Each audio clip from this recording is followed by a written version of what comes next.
Welcome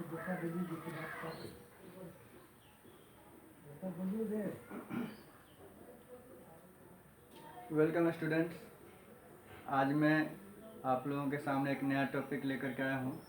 नया topic नहीं बल्कि जो इससे पहले टॉपिक पढ़ाया था पॉलिनेशन, उसी के अंदर एक और सब टॉपिक समझ लीजिए जिसका नाम है एजेंट ऑफ पॉलिनेशन। ठीक है, आपके सामने यहाँ लिखा हुआ है एजेंट ऑफ पॉलिनेशन। क्योंकि काफ़ी लंबा क्लास हो जाता इसलिए मैंने पॉलिनेशन को अलग पढ़ाया है और एजेंट ऑफ पॉलिनेशन को अलग पढ़ाएंगे। ठीक है, तो यहाँ पे आप लोगों को फिर से एक बार याद दिला दें कि पॉलिनेशन क्या है। पॉलिनेशन ये ट्रांसफर ऑफ पॉलन ग्रेन है। क्या है? Transfer of pollen grain. ठीक है, कहाँ से ट्रांसफर होता है? तो एंथर से ट्रांसफर होता है। एंथर से, ये स्टेमन है उसका एंथर हुआ, ये फिलामेंट है, तो एंथर से ट्रांसफर होता है। एंथर से कहाँ ट्रांसफर होगा? From anther to stigma. ये कार्पेल है, ये क्या है? स्टेमन है। तो स्टेमन के एंथर से पॉलन ग्रेन ट्रांसफर होगा कहाँ? कार्पेल के स्टिग्मा पे। स्टिग्मा पे ट्रांसफर होगा। ठीक है, पॉलन ग्रेन यहाँ आएगा, तो उसको क्या नाम देंगे? Pollination. Transfer of pollen grain from anther to stigma. ठीक है, फ्रॉम एंथर टू स्टिग्मा होगा, इसको हम पॉलिनेशन कहेंगे। अब ये पॉलिनेशन कई प्रकार का होता है, जो मैंने बताया था कि एक आप लोगों ने पहले पढ़ा था सेल्फ पॉलिनेशन और क्रॉस पॉलिनेशन, है ना। तो सेल्फ पॉलिनेशन का मतलब क्या होता है? सेल्फ पॉलिनेशन, इसमें क्या होता है कि बाइसेक्सुअल फ्लावर होता है।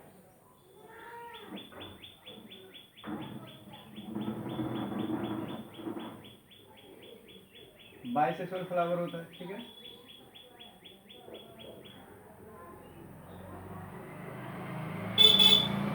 बाइसेक्सुअल फ्लावर होगा। इसमें क्या होगा? एंथर से पॉलन ग्रेन अपने ही फ्लावर के स्टिग्मा पे चला जाएगा, तो वो हो जाएगा सेल्फ पॉलिनेशन।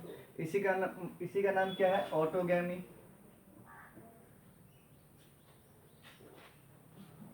ऑटोगैमी इसका मतलब हुआ। ठीक है, इसमें क्या होगा? वेरिएशन होगा? तो वेरिएशन नहीं होगा, नो वेरिएशन।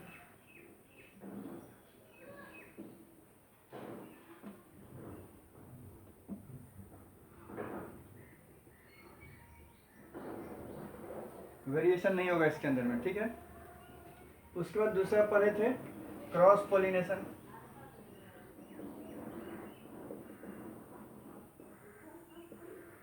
इसमें क्या होता है? वेरिएशन होता है, हो भी सकता है और नहीं भी हो सकता है। ठीक है, क्योंकि क्रॉस पॉलिनेशन दो प्रकार का होता है। तो एक क्या है? जीटोनोगैमी।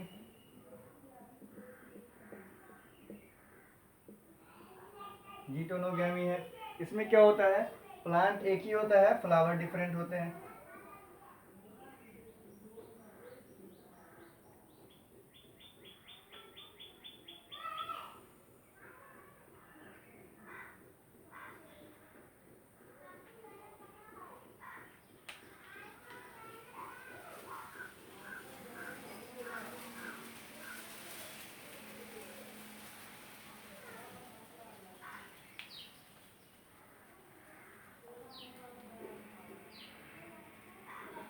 ठीक है, यहाँ से पॉलन ग्रेन इस स्टिग्मा पे आ गया तो क्या हो जाएगा? जीटोनोगैमी हो जाएगा। क्रॉस पॉलिनेशन क्यों हुआ? क्योंकि फ्लावर डिफरेंट है। ठीक है, तो यहाँ पे जीटोनोगैमी हो गया। अब तीसरा क्या है? इसी क्रॉस पॉलिनेशन में सेकेंड या ओवरऑल, फर्स्ट वो हो गया तो ये सेकेंड हो जाएगा और ये आने वाला थर्ड हो जाएगा। लेकिन इसको अगर नाम नहीं दीजिएगा तो ये क्रॉस पॉलिनेशन के अंदर में फर्स्ट हो गया और सेकेंड क्या है? जीनोगेमी। जीनोगेमी है। इसमें क्या होता है प्लांट ही चेंज हो जाता है, दो अलग अलग प्लांट के बीच में पॉलिनेशन होता है।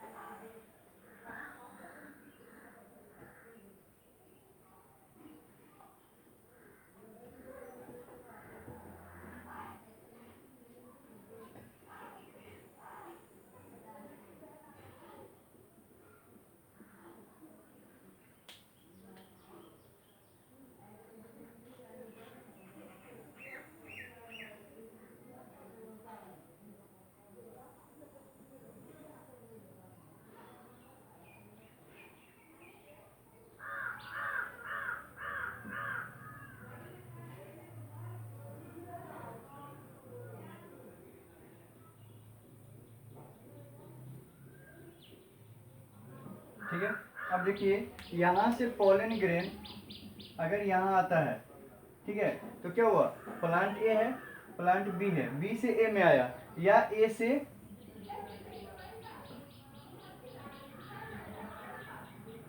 से कहाँ चला गया, बी में चला गया। ठीक है, तो ये क्या हुआ, क्रॉस पॉलिनेशन हुआ, लेकिन जीनोगेमी हुआ,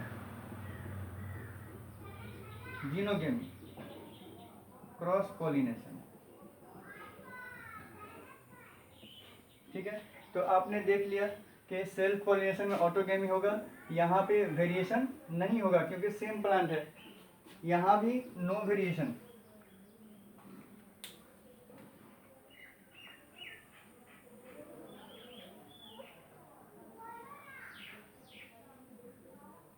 नो वेरिएशन, कोई वेरिएशन नहीं होगा, यहाँ क्या होगा, वेरिएशन होगा।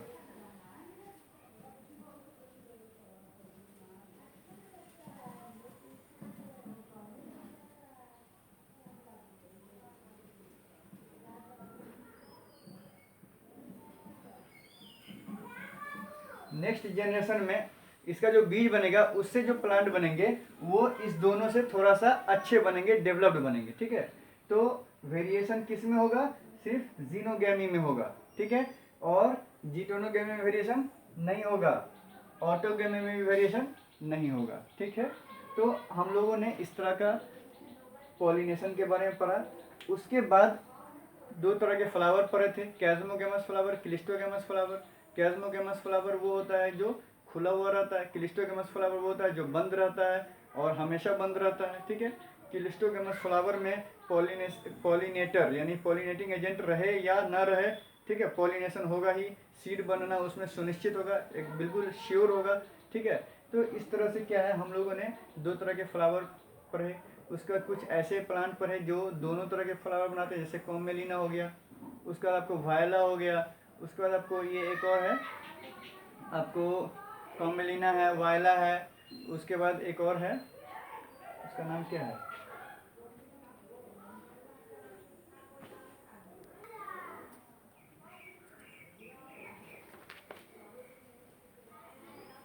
एक हो गया आपको कॉमेलिना,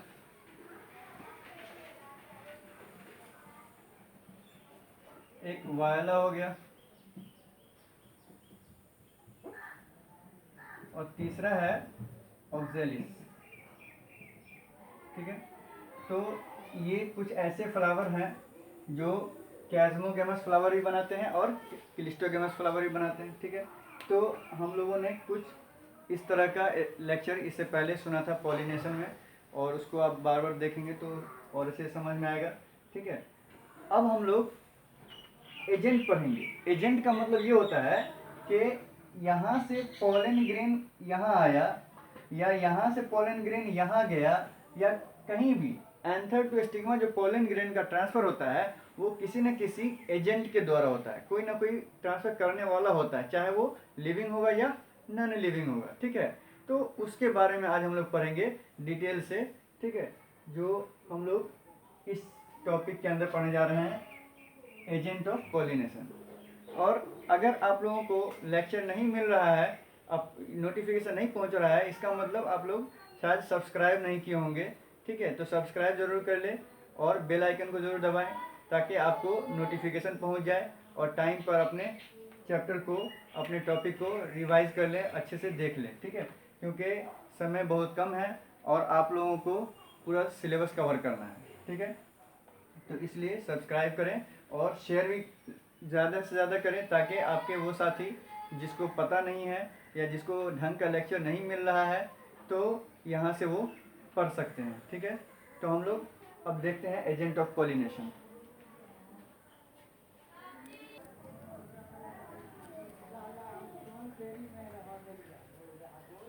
स्टूडेंट, तो देखते हैं हम यहाँ पे डेफिनेशन लिखा हुआ है एजेंट ऑफ पॉलिनेशन का। द बायोटिक मतलब लिविंग और एबायोटिक का मतलब नॉन लिविंग। कंपोनेंट्स मतलब कोई भी वस्तु, चाहे वो लिविंग हो या नॉन लिविंग हो, ठीक है, इन द सराउंडिंग्स, कहाँ, कहीं और नहीं, जहाँ पर प्लांट है उसी के आसपास। सराउंडिंग का मतलब आसपास, ठीक है, तो जहाँ पे प्लांट है, जहाँ पे फूल बन रहा है, उसी के आसपास, उसी के सराउंडिंग्स में जो भी कंपोनेंट हैं, चाहे वो बायोटिक हो या एबायोटिक हो, ठीक है, जो क्या करता हो, ट्रांसफर करता हो, एक जगह से दूसरी जगह ले जाता हो, किस चीज़ को, पॉलन ग्रेन को। तो एक जगह कहाँ से ले जाएगा, अभी मैंने पहले फिगर में बताया था कि एंथर से ले जाएगा, यहाँ से ले जाएगा, कहाँ ले जाएगा, स्टिग्मा तक ले जाएगा, ठीक है, यहाँ से यहाँ को ले जाएगा, स्टिग्मा तक ले जाएगा, ठीक है, तो उसको हम क्या कहेंगे, पॉलिनेटिंग एजेंट कहेंगे, एजेंट ऑफ पॉलिनेशन कहेंगे, ठीक है। इसमें अब बायोटिक एजेंट क्या हो जाएगा, बायोटिक एजेंट हो जाएगा आपको इंसेक्ट हो जाएगा, लिविंग ऑर्गेनिज्म बोल दिए, लिविंग ऑर्गेनिज्म। इसमें एग्जांपल क्या हो जाएगा, insect and other animals. Other animals में आपको क्या, स्नेक हो सकता है, मॉलस्क हो सकता है, जैसे स्नेल हो गया, बर्ड्स हो सकता है, मैमल्स में जैसे आप चमगादड़ ले लीजिए, बैट ले लीजिए, ये सब क्या होगा, ये सब लिविंग ऑर्गेनिज्म है, बायोटिक एजेंट है, ठीक है। Large proportion of plants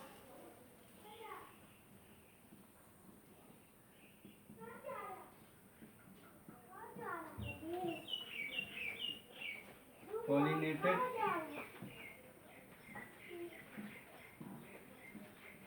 by biotic agent.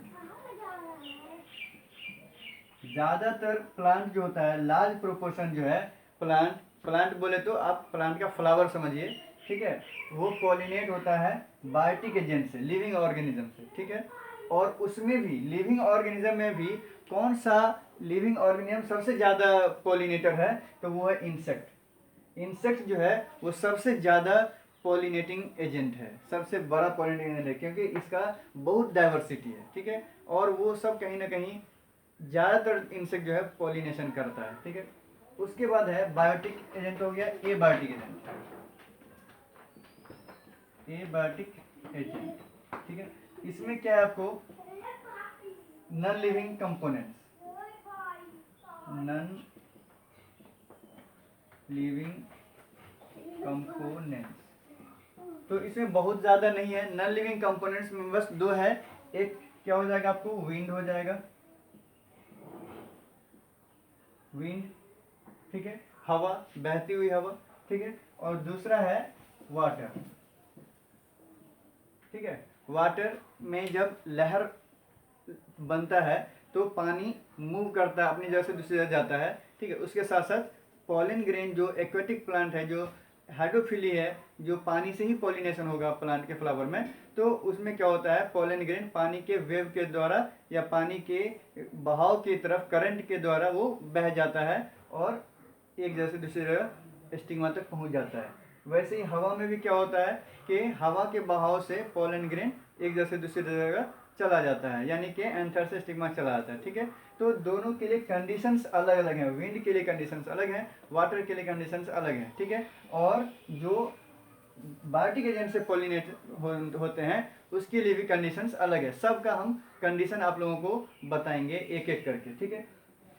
तो यहाँ पर इतना समझने के बाद आपको ज़रूर दिमाग में ये बात आता होगा कि एक यहाँ पे ओव्यूल होता है, आप सब जानते हैं, ओवरी के अंदर में, ओव्यूल के अंदर में एम्ब्रियो सैक होता है, वो भी आप जानते हैं, और एम्ब्रियो सैक के अंदर में एग कितने होते हैं, बस एक एग होते हैं, ठीक है। और अगर आप थोड़ा सा और ज़्यादा समझने की कोशिश करेंगे तो एक ओवरी में आप एक ओव्यूल भी पाएंगे और एक से अधिक ओव्यूल भी पाएंगे। एक से अधिक ओव्यूल पाएंगे तो उसमें एक से ज़्यादा सीड बनेगा। जैसे आप पपीता ले लीजिए, उसमें बहुत सारे सीड हैं, इसका मतलब बहुत सारा ओव्यूल होगा। ठीक है, कद्दू ले लीजिए, खीरा ले लीजिए, इसमें बहुत सारा सीड है, इसका मतलब बहुत सारा ओव्यूल होगा, लेकिन ओवरी एक है। ठीक है, तो मल्टी ओव्यूलर जो होंगे उसमें ज़्यादा ओव्यूल होंगे, फिर भी कितना होगा, फिर भी 100, 200, 1000 इतना ओव्यूल हो सकता है। ठीक है, और आप इसमें उसी प्लांट का जो फ्लावर, जो एंथर, जो ये बनाता है, पोलन ग्रेन बनाता है, वो पोलन ग्रेन करोड़ों अरबों खरबों की संख्या बनता है, आप गिन नहीं सकते हैं। ठीक है, तो ओवरी के अंदर, ओव्यूल के अंदर एग जितना बन रहा है, आपको बोले 1000 बन सकता है, 2000 बन सकता है। एक ओवरी के अंदर में अगर 1000 2000 ओव्यूल है और उसके अंदर में 1000 2000 क्या होगा, एग होगा। ठीक है, तो उस 1000 2000 एग के लिए अरबों खरबों, आप गिन नहीं सकते हैं, इतना पोलन ग्रेन बनता है। तो इसका आखिर क्या कारण है कि पोलन ग्रेन ओव्यूल की तुलना में या एग की तुलना में बहुत ज़्यादा प्रोपोर्शन में बनता है। तो उसको हम एक क्वेश्चन के फॉर्म में समझने की कोशिश करते हैं। ठीक है,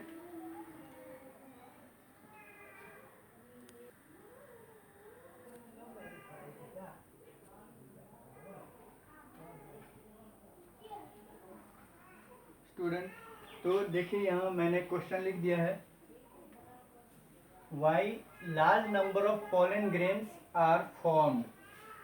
कह रहा है ज़्यादा से ज़्यादा संख्या में पोलन ग्रेन या परागकण क्यों बनता है, in comparison to number of ovule available for pollination. Pollination के लिए जितना ओव्यूल अवेलेबल है उसके तुलना में बहुत ज़्यादा संख्या में क्या होता है, पोलन ग्रेन बनता है। ऐसा क्यों होता है? ठीक है, तो मैंने अभी बताया है कि पॉलिनेशन को करवाने के लिए पॉलिनेटिंग एजेंट चाहिए, और वो विंड, वाटर यानी नॉन लिविंग कंपोनेंट ये है, एबायोटिक कंपोनेंट है, और बायोटिक कंपोनेंट में आपको क्या हो गया, इंसेक्ट हो गया और अदर एनिमल्स हो गया। ठीक है, तो इंसेक्ट, अदर एनिमल्स हो या नॉन लिविंग कंपोनेंट हो, ठीक है, सब में लॉस होता है, लेकिन यहाँ पर ज़्यादा लॉस के रिस्पेक्ट में बताया गया है विंड और वाटर को लेकर के। ठीक है, इंसेक्ट पॉलिनेशन में भी ये लॉस होता है पोलन ग्रेन का, वो बताएंगे कैसे होता है। तो पहले विंड और वाटर का समझ लेते हैं। देखिए, इंसेक्ट के पास थोड़ी सी अकल होती है, वो फूल से फूल को ही जाएगा। ठीक है, लेकिन विंड और वाटर जो है इसके पास थोड़ी सी भी समझ नहीं है, ये बस अगर पूरब से हवा चल रही है पश्चिम की तरफ तो बस चले जा रही है। ठीक है, या पश्चिम से पूरब चल रही है तो बस चले जा रही है, उसको ये नहीं पता है कि हम किसको हिला रहे हैं, किसको धक्का दे रहे हैं। ठीक है, तो यहाँ पे क्या होता है कि अगर मान लीजिए कोई फ्लावर यहाँ मौजूद है, ठीक है, यहाँ पे उसका एंथर है और यहाँ पे स्टिग्मा है। ठीक है, और आप जानते हैं ज्योग्राफी में नॉर्थ, अगर हम किसी पेपर पे अगर हम डायरेक्शन को लिखेंगे तो नॉर्थ ऊपर होता है, साउथ नीचे और ईस्ट हो गया और यहाँ वेस्ट हो गया। ठीक है, तो यहाँ पे आप देखेंगे कि अगर मान लीजिए कि हवा चल गई पूरब से पश्चिम की तरफ, पूर्वा हवा चल गया, ठीक है, तो ये तो बर्बादी होगा। यहाँ जो पोलन ग्रेन है ये तो इधर की तरफ झड़ जाएगा। ठीक है, स्टिग्मा यहाँ है, उल्टे तरफ है, इधर से हवा चलेगी तभी जाकर के चांस है यहाँ आने का। ठीक है, तो अगर उल्टा हवा चल गया, ठीक है, तो क्या होगा, लॉस होगा, पॉलिनेशन, पोलन ग्रेन का लॉस होगा। ठीक है, तो इस लॉस को कॉम्पेंसेट करने के लिए, इस क्षति को पूर्ति करने के लिए, ठीक है, क्या करना पड़ता है, ज़्यादा से ज़्यादा पोलन ग्रेन बनता है ताकि कुछ इधर चला जाए तो भी कुछ बाकी रहे, कि हवा घूम करके फिर जब उल्टा इधर बहेगी तो क्या हो जाएगा, पोलन ग्रेन अपनी जगह पे चला जाएगा। ठीक है, या नहीं तो पोलन स्टिग्मा कहीं और है और बीच में काफ़ी क्या है, गैप है। ठीक है, तो हो सकता है इधर उधर गिर जाए, कहीं पर बर्बाद हो जाए। और आप जानते हैं कि पोलन ग्रेन की जो वायबिलिटी है वो डिफरेंट होती है डिफरेंट काइंड्स ऑफ प्लांट्स में। ठीक है, लेकिन ज़्यादातर प्लांट में क्या होती है, वायबिलिटी बहुत कम होती है तो क्या होगा कि वो आपको बर्बाद हो जाएगा।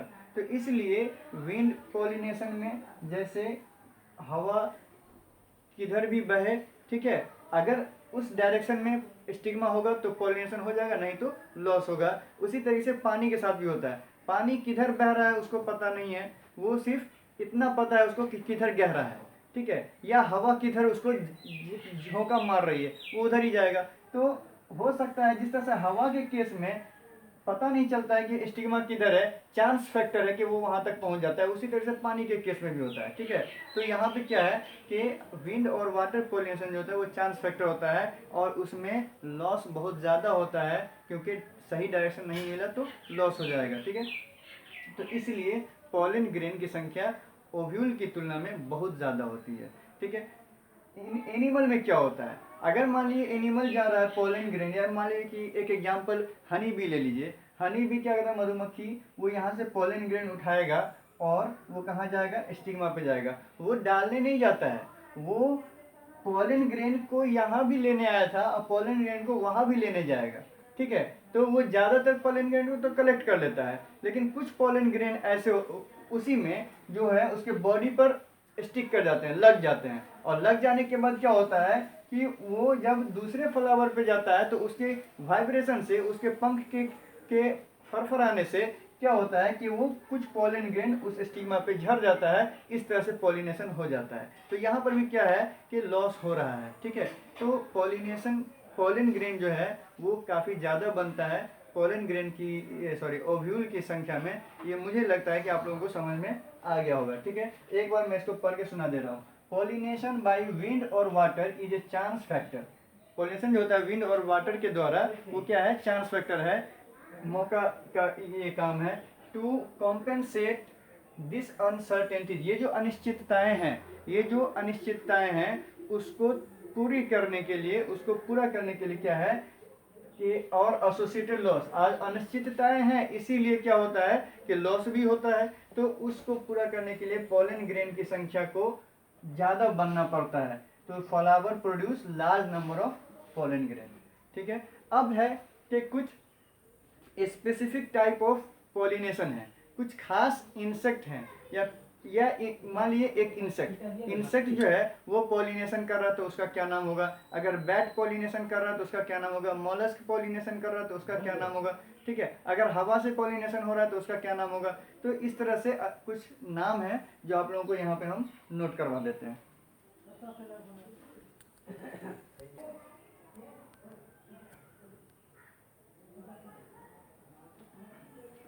स्टूडेंट, तो आप यहाँ देख रहे होंगे, यहाँ पे कुछ नाम दिया हुआ है, इंटोमोफिली, ऑर्निथोफिली, कायरोप्टेरोफिली, मैलेकोफिली, ओफियोफिली और एनिमोफिली और हाइड्रोफिली, ठीक है।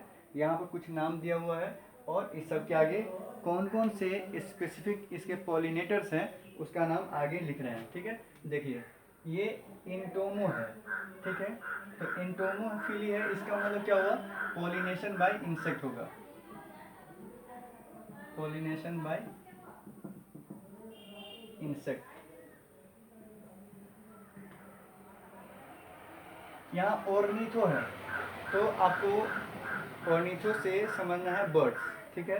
तो ऑर्निथोफिली का मतलब क्या हुआ, पॉलिनेशन बाय बर्ड्स, ठीक है। और इसका जो एक कॉमन एग्जाम्पल है वो है बॉम्बैक्स,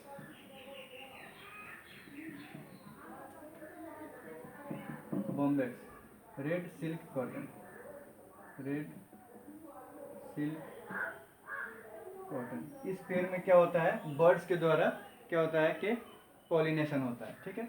उसके बाद कायरेप्टेरोफिली, CHIREPTERO, कायरेप्टेरोफिली, ठीक है। कायरेप्टेरोफिली, कायरेप्टेरा से समझना है bat, pollination by bat. Bat का मतलब क्या होता है, चमगादड़ होता है, चमगादड़, ठीक है। ये आपको कदम्ब के पेड़ में होगा, कदम्ब में। उसके बाद मैलेकोफिली, ये मैलेको का मतलब मॉलस्क समझना है, ठीक है। मॉलस्क से यानी घोंगा जैसा जानवर से अगर पॉलिनेशन होता है तो उसको हम कहेंगे मैलेकोफिली। तो क्या होगा इसका, पॉलिनेशन बाय मॉलस्क। मॉलस्क ये एक्वेटिक प्लांट में जो फ्लावर ऊपर की तरफ होता है, ठीक है, और मॉलस्क वहाँ तक पहुँच करके उसको पॉलिनेशन करता है। जैसे लेमना हो गया, लेमना, वाटर लिली, इटीसी, ठीक है। उसके बाद ओफियोफिली, ये आपको ओफियो या सरपेंटो अगर होगा लिखा हुआ तो उसका मतलब स्नेक से होगा, ठीक है। तो ओफियोफिली में पॉलिनेशन किससे होगा, स्नेक से होगा,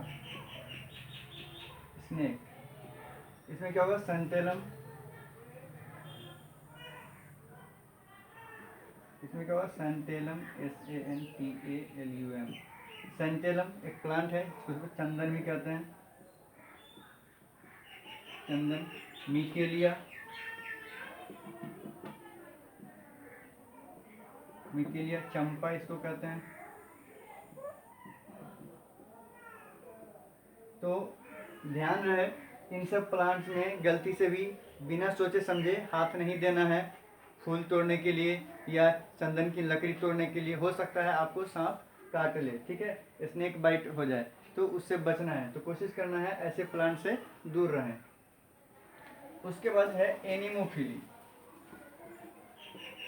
ये एनिमो का मतलब हवा समझना है, ठीक है। एनिमोफिली मतलब पॉलिनेशन बाय एयर या विंड। विंड कह दीजिए, विंड का मतलब चलती हवा होती है, पॉलिनेशन बाय विंड। इसमें क्या होगा, ज़्यादातर आपको सीरियल्स होंगे, जैसे मेज हो गया, पपाया हो गया, सीरियल का एग्जाम्पल हो गया आपको मेज, ठीक है। उसका दूसरा एग्जाम्पल क्या हो जाएगा, पपाया हो जाएगा। हाइड्रोफिली, तो थोड़ा सा और नीचे कर लेते हैं। हाइड्रोफिली में पॉलिनेशन बाय हाइड्रो है, हाइड्रो से पानी समझना है, पॉलिनेशन बाय वाटर। इसमें क्या हो जाएगा आपको, इसमें वाटर से पॉलिनेशन होगा, तो इसमें हाइड्रिला, वेलिस्नेरिया,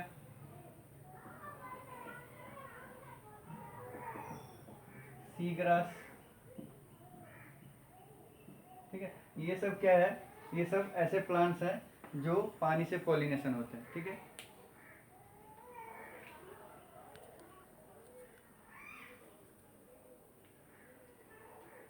स्टूडेंट, तो आप लोगों को ये समझ में आ गया होगा, इसको याद कर लेंगे, ठीक है। और ये यहाँ से ऊपर ये क्या है, बायोटिक है,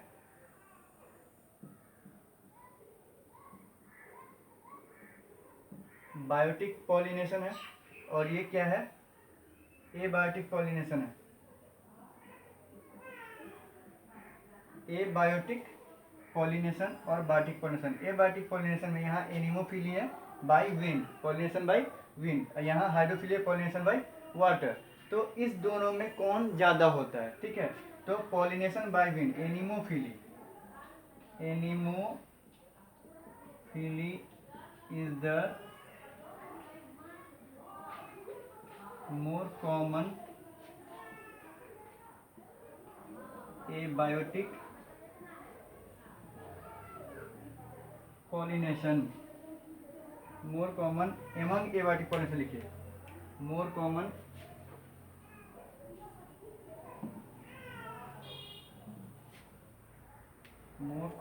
among abiotic पॉलिनेशन, ठीक है।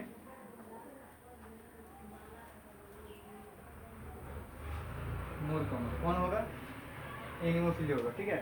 और हाइड्रोफिली, इसका भी स्पेसिफिसिटी है, हाइड्रोफिली मोस्टली अकर इन मोनोकोट जेनेरा, मोनोकोट जेनेरा, ठीक है। ज़्यादातर मोनोकोट जीनस के जो प्लांट होंगे उसमें आपको हाइड्रोफिली देखने को मिलेगा। विंड से भी होता है, यहाँ भी देखिए आप, यहाँ एनिमोफिली लिखा हुआ है, मेज है, ये मोनोकोट है। व्हीट है, ये भी मोनोकोट है। शुगर केन है, ये सब मोनोकोट है, ठीक है। तो आपको क्या है कि एनिमोफिली भी मोनोकोट में देखने को मिलता है, डाइकोट में भी देखने को मिलता है, ठीक है, पपाया वगैरह में। लेकिन अगर ये देखा जाए कि हाइड्रोफिली जो वाटर पॉलिनेटेड प्लांट है उसमें कौन सा प्लांट ज़्यादा है, तो ज़्यादातर मोनोकोट प्लांट है, ठीक है। और एनिमोफिली में वो मोनोकोट हो, डाइकोट हो, ठीक है, वो सब में ज़्यादा से ज़्यादा एनिमोफिली होता है। तो आपको एनिमोफिली और हाइड्रोफिली में ज़्यादातर एनिमोफिली होगा, ठीक है। और हाइड्रोफिली में अगर बोला जाए कि ज़्यादातर कौन सा प्लांट है उसके अंदर में, तो आपको मोनोकोट प्लांट बोलना है, ठीक है।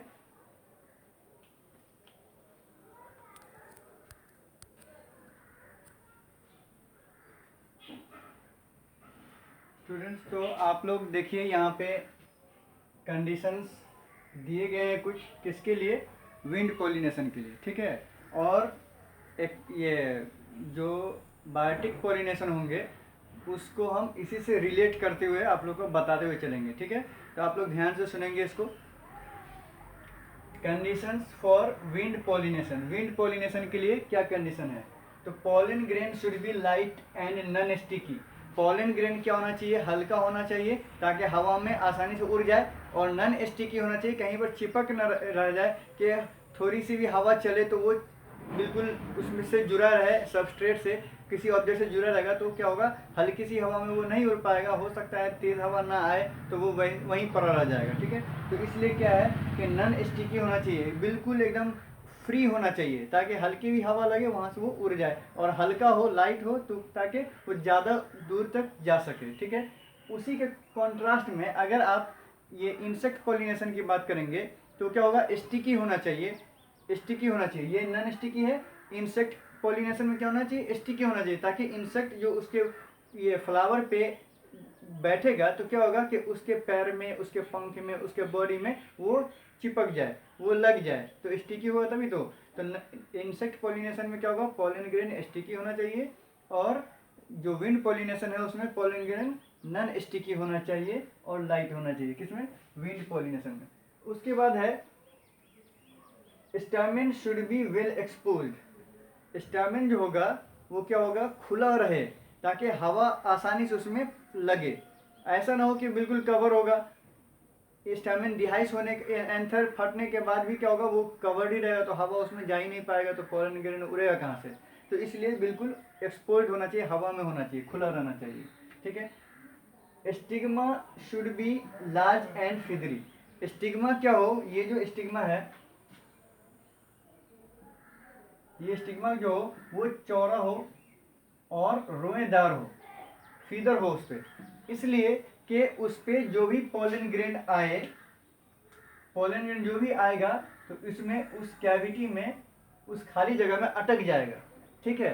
तो फिदरी होगा, तो और बड़ा बना देते हैं, मान लीजिए इस तरह से फिदरी होगा, इसको बड़ा कर देखेंगे तो पॉलन ग्रेन जो आएगा वो यहाँ पे अटक जाएगा, ठीक है। इसी को बड़ा कर दिखाएं, तो यहाँ पे अटक जाएगा तो क्या होगा, वो रुक जाएगा, वहाँ पे पॉलिनेशन हो जाएगा, ठीक है। उसके बाद है for easy trap of air born, हवा के द्वारा जो पॉलन ग्रेन आया है वो आसानी से उसमें चला जाएगा। उसके बाद है numerous flowers should be packed into an inflorescence. अगर फ्लावर एक है तो फिदरी चौड़ा होना चाहिए स्टिग्मा, और अगर छोटा छोटा फ्लावर है तो क्या होगा, वो एक इन्फ्लोरेसेंस में, एक फ्लोरल स्टेम में, फ्लोरल जो उसका फ्लोरल जो स्टिक है, फ्लोरल ब्रांच जो है उस पर फूल लगे होंगे, बहुत नज़दीक नज़दीक लगे होंगे, बहुत नज़दीक नज़दीक लगे होंगे, तो क्या होगा, पूरा प्लांट, पूरा वो ब्रांच ही जो है छोटा सा, वो इन्फ्लोरेसेंस जिसको कहेंगे, वो फूल नज़र आएगा, ठीक है। तो यहाँ पर जितने भी पॉलन ग्रेन आएंगे कहीं ना कहीं जरूर रुकेंगे, इस पूरे में फूल लगा हुआ है, ठीक है। तो आप पाएंगे कि जो भी पॉलन ग्रेन यहाँ आएगा वो कहीं ना कहीं रुक जाएगा, ठीक है। तो इससे क्या है कि वहाँ पे पॉलिनेशन पॉसिबल हो सकता है। अगर छोटे छोटे फूल हैं तो वो क्लस्टर में होंगे, गुच्छे में होंगे। जैसे आम के फूल को आप देख लीजिए, बिल्कुल छोटा छोटा फूल होता है और वो गुच्छे में होता है। तो वहाँ पे ये तो इंसेक्ट पॉलिनेटेड प्लांट है लेकिन दूसरे पौधों में जैसे आप मकई का नाम ले लीजिए, तो मकई में क्या होता है आप देखेंगे, मकई कुछ इस तरह का होता है,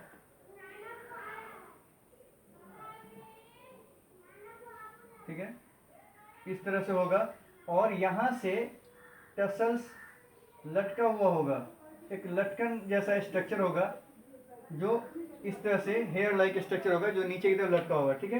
तो ये मेज का हम फोटो दिखाने जा रहे हैं। तो मेज में क्या है, ये ग्रुप में है, ये गुच्छे में है, ठीक है, गुच्छे में है और सबका स्टिग्मा एक्सपोज है, ठीक है। अब जो भी हवा से पॉलन ग्रेन आएगा वो क्या होगा, स्टिग्मा पे आएगा और फिर यहाँ से वो पॉलन पिस्टिल इंटरेक्शन के द्वारा वो क्या होगा, ओवरी तक चला जाएगा, ठीक है। तो इसको अभी और अच्छे से बताएंगे, आगे देखिए। तो ज़्यादातर फ्लावर पैक होंगे इन्फ्लोरेसेंस में। In most wind pollinated flower each ovary contain single ovule. ज़्यादातर विंड पॉलिनेटेड फ्लावर जो है उसके एक एक ओवरी में एक ही एक ओव्यूल होगा, एक से अधिक ओव्यूल नहीं होगा। आप देखेंगे धान को खोलेंगे तो एक ही तो चावल निकलेगा, इसका मतलब एक ओव्यूल वाला ओवरी था। गेहूँ को खोलेंगे तो एक ही तो उसमें से दाना निकलेगा, तो वो क्या होगा, एक ओवरी है। उसी तरीके से आप आम को देखिए, उसको खोलेगा तो एक तो बीज निकलेगा, इसका मतलब एक ओव्यूल है ओवरी के अंदर में, ठीक है। तो जो ज़्यादातर जो विंड पॉलिनेटेड प्लांट है उसमें मोनो ओव्यूलर ओवरी होगा, ठीक है। यहाँ पर दिया हुआ है एग्जाम्पल कॉर्न का, कि आप देखेंगे जब इस मकई के पत्ता को जब ऊपर से हटाएंगे तो किस तरह का, इस तरह का आपको देखने को मिलेगा। इसमें बहुत सारे दाने लगे होंगे, ठीक है, इसी तरह से बहुत सारे दाने लगे होंगे, ठीक है। और सबके बीच में आप हेयर देखेंगे, हेयर इस तरह से हेयर होगा, इस तरह से हेयर निकला होगा, फिर यहां से और सब हेयर जो है नीचे इस तरह से लटके होंगे, ठीक है। तो आप जो ये दाना देख रहे हैं वो दाना असल में क्या है, एक ओवरी है, ठीक है। और ओवरी के ऊपर क्या होता है, स्टाइल होता है, स्टाइल के ऊपर क्या होता है, स्टिग्मा होता है, स्टिग्मा स्टाइल एंड ओवरी, ठीक है। तो ओवरी दाना हो गया और ये जो हेयर लाइक स्ट्रक्चर है वो उसका स्टाइल है जो हर एक ओवरी से बाहर निकला हुआ है, ठीक है। और उसके बाद क्या है, अंत में जो टर्मिनल पोर्शन है वहां पे क्या है, वो आपको स्टिग्मा है। तो जो भी पॉलिनेशन आएगा वो यहाँ से ऐसे जाएगा। तो आप देख लिए कि छोटे छोटे वो फ्लावर, ये कार्पेल जो हैं वो बिल्कुल क्लस्टर्ड हैं एक इन्फ्लोरेसेंस पर, ठीक है। तो इस तरह से क्या होगा कि वो क्लस्टर में होगा। अब आप देखेंगे कि कभी कभी आप मकई को खोलेंगे तो उसमें क्या होगा कि एक तो दाना बीज से नहीं होगा। जब दाना बीज से नहीं, इसका मतलब क्या होगा, वहां पे पॉलिन ग्रेन नहीं पहुंचा है उस स्टिग्मा पे और वो ओवरी फर्टिलाइज नहीं हुआ, इसीलिए वहां पे बीज नहीं बना, ठीक है। तो जो छोटे छोटे फूल होंगे वो क्लस्टर में होंगे, यहाँ लिखा हुआ है। आगे है wind pollination is quite common in grass. घास का जो फैमिली है उसमें विंड पॉलिनेशन आमतौर से होता है। हाइड्रोफिली या वाटर पॉलिनेशन जो है वो बहुत कम होता है फ्लावरिंग प्लांट में। फ्लावरिंग प्लांट में वाटर पॉलिनेशन बहुत कम होता है, ठीक है। जो आपको कुछ नाम यहाँ पे याद करवाया जाएगा, लिखवाया जाएगा, उसको ज़रूर याद कर लेंगे, एग्जामिनेशन पॉइंट ऑफ व्यू से बहुत ही इंपॉर्टेंट है। क्या है, तो बहुत कम है, बहुत कम है। तो इससे अंदाजा लगाया जा सकता है कि सिर्फ 30 जेनेरा है, 30 जीनस ही है अभी तक मालूम जो वाटर से पॉलिनेशन होता है। और उसमें भी ज़्यादातर कौन से प्लांट होंगे, मोनोकॉट प्लांट होंगे, ठीक है। फ्रेश वाटर पॉलिनेटेड प्लांट जो है वो वेलिस्नेरिया और हाइड्रिला, इसको याद कर लेंगे फ्रेश वाटर के नाम से। फ्रेश वाटर पॉलिनेटेड प्लांट क्या है, वेलिस्नेरिया और हाइड्रिला। मैरीन वाटर जो समुद्री पानी में होता है, नमकीन पानी में, खारे पानी में जो प्लांट होता है और वो वाटर से पॉलिनेटेड होता है उसका नाम है जोस्टेरा, जिसको सी ग्रास कहते हैं, उसको भी याद कर लेंगे।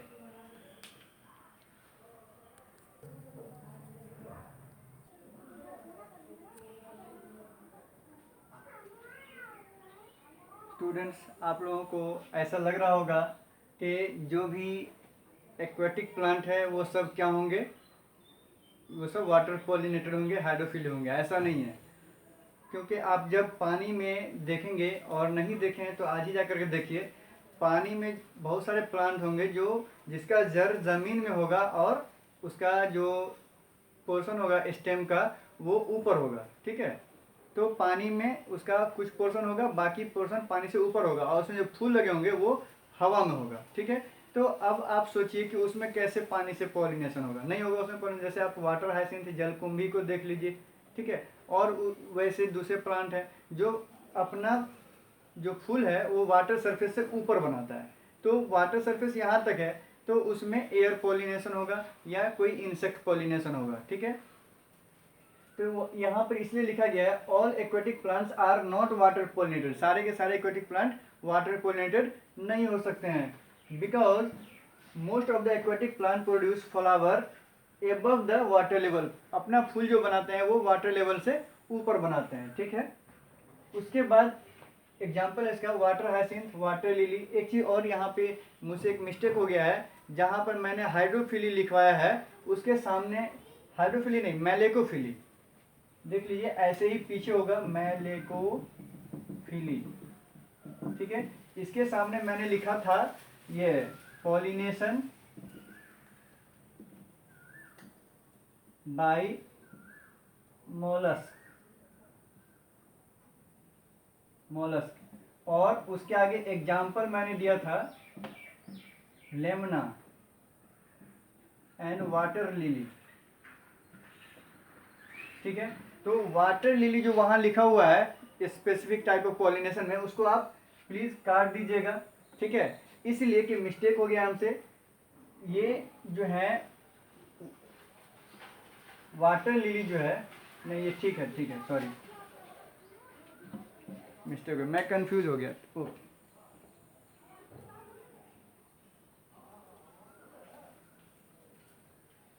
सॉरी, मुझे कंफ्यूजन हो गया था। मैंने सोचा कि वो वाटर पॉलिनेटेड प्लांट है।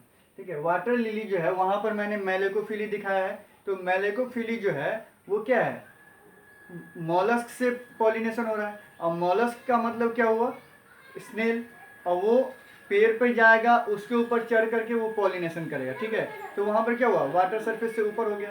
उसी तरीके से वाटर हाइसिंथ में भी क्या है, एबव द वाटर वो फ्लावर डेवलप होता है। तो उस सब में विंड पॉलिनेशन या इंसेक्ट पॉलिनेशन या वही मॉलस्क वगैरह सब से पॉलिनेशन होता है।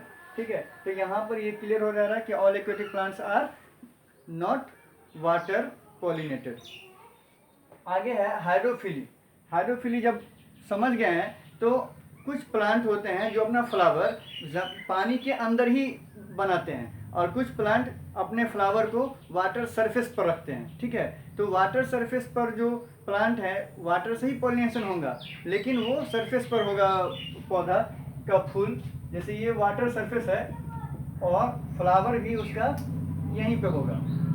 ठीक है, और नीचे पूरा पानी है, तो इसको कहेंगे एपी हाइड्रोफिली। क्या नाम देंगे, एपी हाइड्रोफिली, यानी पानी के ऊपर होगा, पानी के सरफेस पर होगा। ठीक है, stigma reaches to the surface of water. Stigma जो होगा वो अपने लॉन्ग स्टॉक स्टाइल के कारण वो पानी के सरफेस पर आ जाएगा। ठीक है, pollen grains release on the surface of water. Pollen grain भी यहीं रिलीज हो जाएगा। ठीक है, और पानी के मूवमेंट से वो स्टिग्मा तक चला आएगा। Pollination occurs due to movement of water या वाटर करंट। पानी में जो करंट होगा डेवलप होगा, जब हवा चलेगी उस पर लगेगी तो क्या होगा कि पॉलिन ग्रेन तैरते हुए लहराते हुए वो स्टिग्मा तक चला आएगा। ठीक है, तो एपी हाइड्रोफिली समझ गए।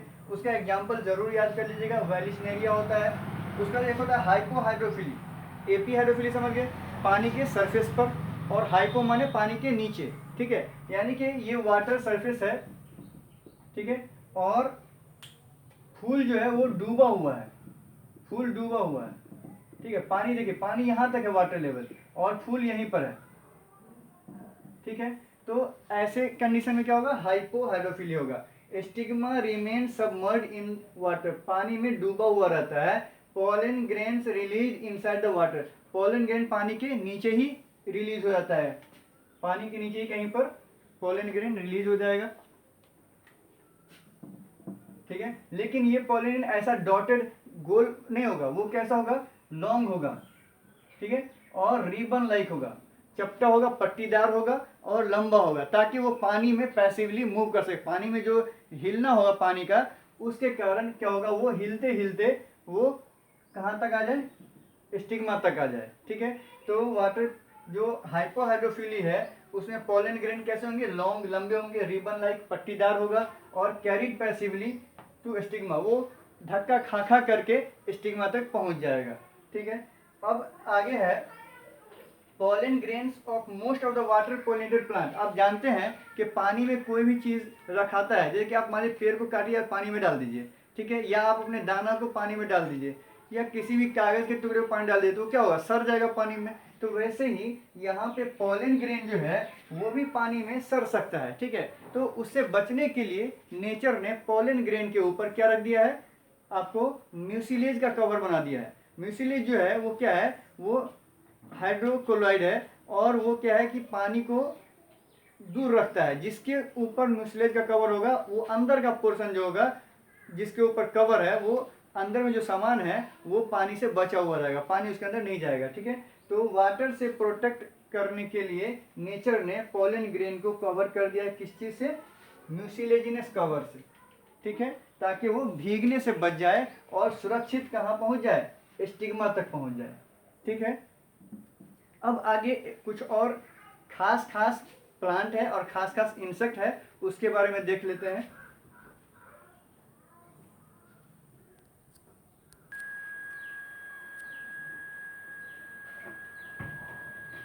स्टूडेंट, तो देखिए यहाँ बी जो है, मक्खी, मधुमक्खी जिसको कहेंगे, वो डोमिनेंट बायोटिक पॉलिनेटिंग एजेंट है। जितना भी इंसेक्ट में या लिविंग ऑर्गेनिज्म में, चिड़िया हो गया, सांप हो गया, घोंघा हो गया, और भी दूसरे जितने भी एनिमल्स हैं, सब में सबसे ज़्यादा अगर कोई अच्छा पॉलिनेटर और ज़्यादा पॉलिनेटिंग करने वाला कोई ये जानवर है, तो वो क्या है, बीज है, ठीक है, डोमिनेंट पॉलिनेटिंग एजेंट है। उसके बाद लेम्यूर जो है एक तरह का प्राइमेट है, आदमी, बंदर, चिंपैंजी के कैटेगरी का है, वो रेवेनेला प्लांट के फ्लावर को पॉलिनेट करता है। बीटल पॉलिनेट करता है एमोर्फोफेलस को।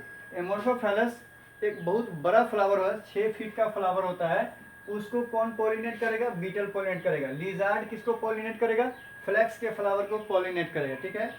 पोर्नुबा यक्कासिला, ये एक पतिंगा है, मौत है, वो यक्का फ्लावर को पॉलिनेट करता है, उसमें जाके अंडे दे देता है, ठीक है। उसका कॉल्पा वास्प, ये पॉलिनेट करता है ऑफ्रिस को, एक तरह का ऑर्किड है, ये बहुत ही खूबसूरत फ्लावर होता है, उसमें ये कॉल्पा वास्प जा करके उसको पॉलिनेट करता है। इसका चर्चा हम इकोलॉजी में भी एक चैप्टर में करेंगे। आगे है most of the insect pollinating flowers are large, colourful, fragrant and rich in nectar. ये सब क्या कंडीशन है, आप याद रखिएगा, ये इंसेक्ट पॉलिनेटिंग प्लांट के लिए, फ्लावर के लिए कंडीशन है कि वो कलरफुल होगा ताकि अट्रैक्टिव हो, कीड़े मकोड़े वहाँ तक पहुँचें, लार्ज होगा, बड़ा होगा ताकि कीड़े मकोड़े उस पर उतरे और इधर उधर टहलें। उसके बाद फ्रेग्रेंट, खुशबूदार होगा ताकि वहाँ तक पहुँचेगा। रिच इन नेक्टार, और वहाँ पे मीठा मीठा रस होगा उसके पेटल पे, उसके स्टिग्मा पे, ताकि वो उसको लेने के लिए वहाँ तक पहुँच जाए, उसका भोजन है वो, ठीक है। इफ फ्लावर्स आर स्मॉल, दूसरा कंडीशन ये है कि अगर फूल छोटे छोटे हैं तो वो क्लस्टर होंगे, गुच्छे में होंगे, ठीक है। अब गुच्छा क्या रूप ले लेगा, इन्फ्लोरेसेंस का रूप ले लेगा। एंड बिकम कंस्पिक्वस, कंस्पिक्वस का मतलब क्लियर होता है, स्पष्ट हो जाएगा,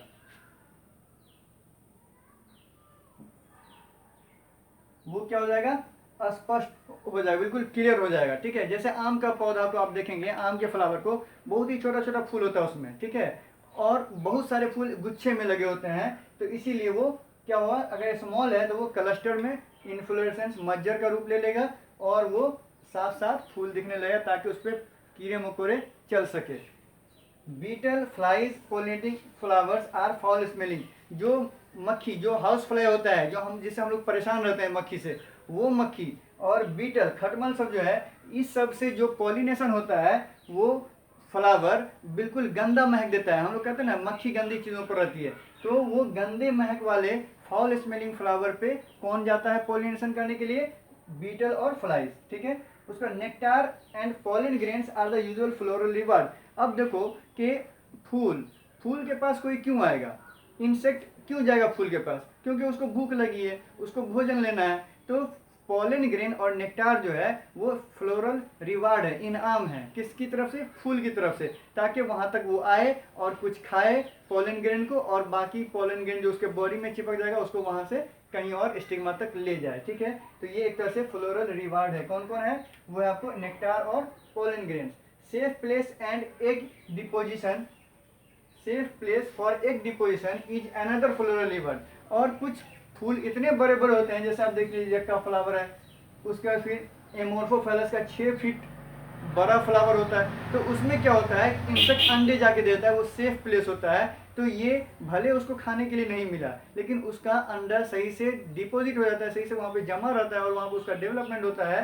तो ये भी उसके लिए एक इनाम ही है, ठीक है, फूल की तरफ से। और इसके बदले में फूल को क्या होता है, पॉलिनेशन हो जाता है। ठीक है स्टूडेंट, आप लोगों को ज़्यादा वक्त इस लेक्चर में लगा है, ठीक है, क्योंकि पॉलिनेशन जो अपने आप में बड़ा टॉपिक था, उसके अंदर सब टॉपिक है एजेंट ऑफ पॉलिनेशन।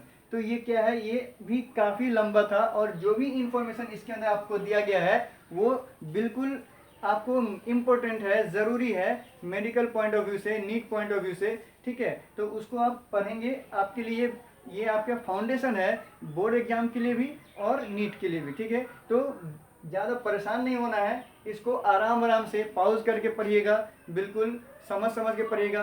और कहीं भी कोई भी कन्फ्यूज़न हो, आप कमेंट बॉक्स में कमेंट करें, कमेंट भी करना सीखें कि कैसे आपको प्रॉब्लम को कमेंट बॉक्स में लिखना है, और फिर हमसे वो ताल्लुकात बनाना है, वो राब्ता बनाना है, ताकि हम आपको प्रॉब्लम को समझ सके और अगले लेक्चर में उसको हम क्लियर कर सके। ठीक है, तभी आपको समझ में आएगा, और इससे रिलेटेड क्वेश्चन बनाएं। मैं उम्मीद करता हूँ आप लोगों को बहुत अच्छा समझ में आएगा।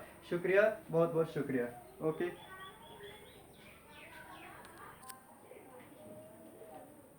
ये जितने भी नाम है, बस इसको नाम के साथ इस प्लांट को याद कर लीजिएगा, नाम के साथ प्लांट याद कर लीजिएगा। ठीक है, ताकि आपको मेडिकल में जो सवाल सब पूछा जाता है एंट्रेंस टेस्ट में, वो आपका नहीं छूटेगा। ठीक है।